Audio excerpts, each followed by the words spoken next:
Stephanie, assalamu alaikum. Wa alaikum assalam wa rahmatullahi wa barakatuh. What's your nationality? I'm Canadian. What was the main reason attracted you to think about accepting Islam? Okay, that's a bit of a story. I was always curious about Islam as I had Muslim friends in Canada, and I didn't really get to know the religion until I came to Egypt, and I was working as a teacher here. And here I noticed there were books here that you cannot find in Canada, and so when I was reading about them, about the scientific miracles, I thought it was amazing to me, because how would a man know way back in 600, the year 600 something, how would he know about all of these scientific miracles that were recently discovered? And that was one of the main reasons, but also I admired the Muslim way of worshipping God. With the 5 daily prayers, with the fasting, and I thought that's complete devotion. And it made sense to me that there's only one God, and God does not have a son nor a father. So. Nice. Describe for me your feeling after you became a Muslim. Yes, well, after I became Muslim, I had a feeling of inner peace, because one of the reasons also why I converted to Islam was to develop a closer relationship with God. And so through the prayers, I felt inner peace, and through asking Allah, like making dua for things, and I realized that my duas were being answered. It really made me feel at peace. And so I was very happy after I became Muslim and getting to know the community as well. Who provides you and is helping you in Islamic studies? It was a combination. Like when I came to Egypt, when I picked up the books, that was one way to learn about Islam. Another way was through websites. There's many websites on the internet that are really good for new Muslims. And another way is that I learned through coming to Al-Azhar, the mosque here, and I met Ahmed Ramadan and Amal Kanso, and she taught me about the seerah of the Prophet. So I learned a little bit through friends, a little bit through the internet, through books, and through studies.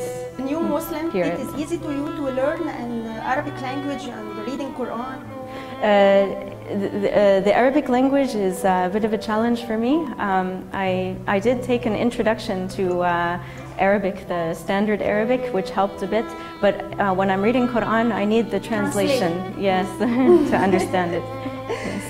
How Islam helps you to be a better human being? Okay, well, before I became Muslim, I wasn't really, I was following my own morals, like of what is right, what is wrong. But when I was learning about Islam and understanding the manners, Islamic manners, and like for example, following the example of Prophet Muhammad sallallahu alaihi wasallam, that it's important to always be honest with people, to never backbite, like never talk badly about other people behind their backs. And so when I became Muslim, I was always aware that Allah is watching me. And so I have to be careful in the way I interact with people and make sure I treat everyone with respect and very kindly. And so that's how it helped me become better. How does Islam help you to improve your relationships with others? Yes, okay, well, recently, after becoming Muslim, I got to know really nice sisters in Islam, and who've supported me a lot, and so I was really grateful for that. And I learned a lot about Islam from them, and I was always aware that, okay, Allah is always watching everything we do, everything we say, so everything, the way we treated each other is for the sake of Allah. Like we understand that how we treat someone is very important because it will be carried into the next life, into the akhirah. So we are always supporting each other, honest with each other, never backbiting, and we're each other's best friends. So I'm really grateful for that, to know a good community here. Is the Western media present the Islamic religion fairly? It's maybe after 9/11 there was a lot of misconceptions about Islam in the West, and so maybe the media did not help that at first. But now what I find is that the media, it's less like that today. They're more fair. I find that they're showing both sides of the story more. So I don't really find it's a big issue today with the media. That's at least from my observations. Thank you, Stephanie, and congratulations. Thank you. Jazakallah.